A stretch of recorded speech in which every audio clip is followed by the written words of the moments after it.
I met Emiko during a work exchange program in Fukuoka, and what struck me immediately wasn't anything she said, but something I observed over our first week together.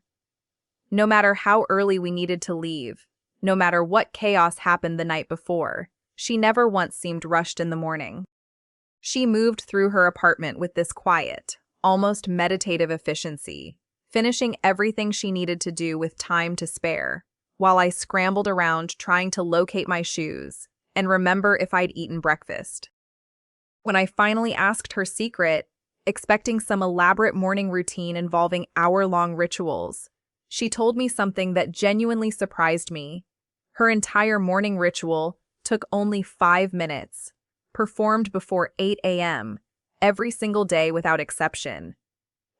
And it wasn't about doing more. It was about doing 5 very specific things in a very specific order. She explained that this ritual had been passed down through generations in her family, refined over decades into something almost scientifically precise in its efficiency.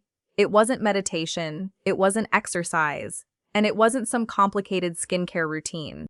It was 5 small, sequential actions that together created a foundation so solid that everything else in her day simply flowed more smoothly afterward. I spent the following weeks learning this ritual directly from her, testing it myself, and eventually adopting it as a permanent part of my own mornings. Here's exactly what those 5 minutes look like, broken down into 6 essential components that make the entire system work. The very first thing Emiko does upon waking isn't reaching for her phone, isn't opening her eyes fully, isn't even sitting up in bed. It's something she calls simply washing her hands and face with cold water immediately, before her mind has fully engaged with the day ahead. She keeps a small basin of water and a cloth within arm's reach of her bed specifically for this purpose, allowing her to complete this action within the first 60 seconds of consciousness, before her phone, before any screen, before any external input reaches her brain. The reasoning behind this practice is rooted in an old belief that the first sensory experience of the day sets the tone for everything that follows. Cold water against skin creates an immediate, gentle alertness without the jarring shock of bright screens or loud notifications. More practically, it means her mind engages with something physical and grounding before anything digital or mentally demanding, preventing the common trap of reaching for a phone first thing and immediately absorbing stress, notifications, or information before she's even fully awake. I tested this myself for 2 weeks, keeping a small bowl of water by my bed, and noticed a genuine difference in how calm my mind felt during those crucial first minutes, rather than the usual anxious scroll through overnight messages and emails. Immediately after this first step, Emiko walks directly to her window, regardless of weather, and takes exactly 3 slow, deliberate breaths while looking outside at whatever's visible: sky, buildings, trees, anything beyond the confines of her bedroom. This isn't meditation in any formal sense. It's brief, almost passing, yet she insists it's the single most important 60 seconds of her entire ritual. She explained that this practice serves as a psychological transition point, a brief pause between the internal world of sleep and dreams and the external world she's about to enter for the day. The 3 breaths aren't about achieving some deep state of mindfulness. They're simply about pausing long enough to notice she's actually awake, actually present, actually beginning a new day, rather than sliding directly from unconscious sleep into frantic action, without any moment of genuine transition.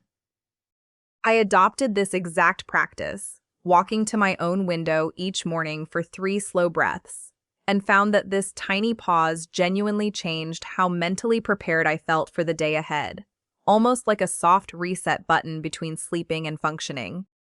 Try this tomorrow.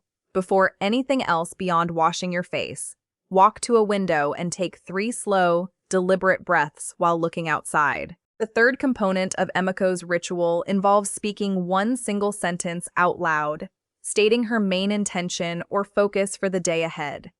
Not a lengthy affirmation, not a detailed to-do list recited from memory, just 1 clear sentence, spoken audibly rather than merely thought silently.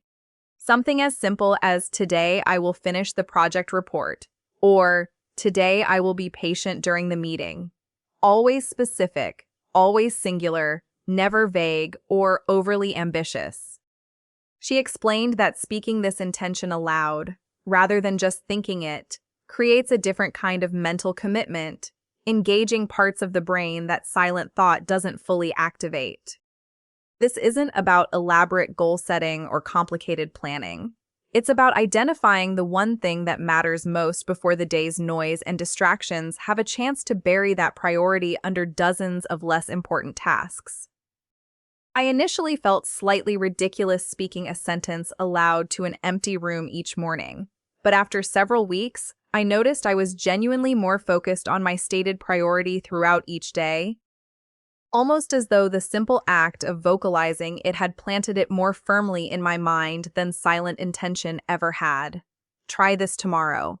Speak one clear sentence aloud about your main focus for the day, even if you feel silly doing it. The fourth minute of Emiko's ritual involves completing exactly one small, tangible task before doing anything else, making her bed completely, watering a single plant, or wiping down one surface. The specific task varies slightly day to day, but the principle remains constant. Complete one full, small action from start to finish before moving on to anything else in her morning. She explained that this single completed task serves as proof, evidence to her own mind that she's capable of finishing what she starts, setting a subtle but powerful precedent for the rest of the day. There's something psychologically significant about beginning your day with genuine completion rather than a string of half-finished actions or interrupted tasks, even if that first completed task is something as simple as making your bed. This small win, achieved within minutes of waking, seems to create momentum that carries forward into how she approaches everything else that day, approaching tasks with the expectation of finishing them rather than leaving them perpetually unfinished.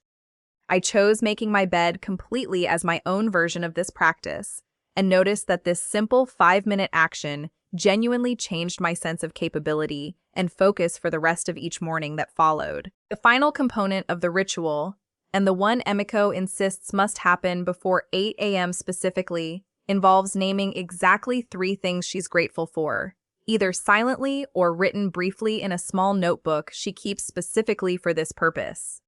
Not elaborate journaling, not lengthy reflection, just 3 quick items, identified and acknowledged before the day's demands and stresses, have any opportunity to crowd out this brief moment of perspective.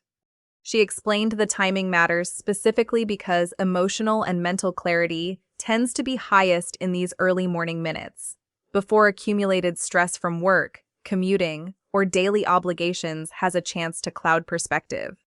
Identifying gratitude this early creates a kind of emotional anchor that remains accessible throughout the day. Something to return to mentally when things inevitably become stressful or difficult later on. I've kept this practice for months now, writing 3 brief items each morning in a small notebook by my bed. And I've noticed that even on genuinely difficult days, having identified these 3 things before 8 a.m. gives me something stable to mentally return to when everything else feels chaotic or overwhelming. Try this tomorrow, completing all 5 components before 8 a.m. Wash your face immediately upon waking. Take 3 breaths at your window. Speak one intention aloud. Complete one small task fully. And name 3 things you're grateful for. All within 5 total minutes that could genuinely reshape how your entire day unfolds afterward.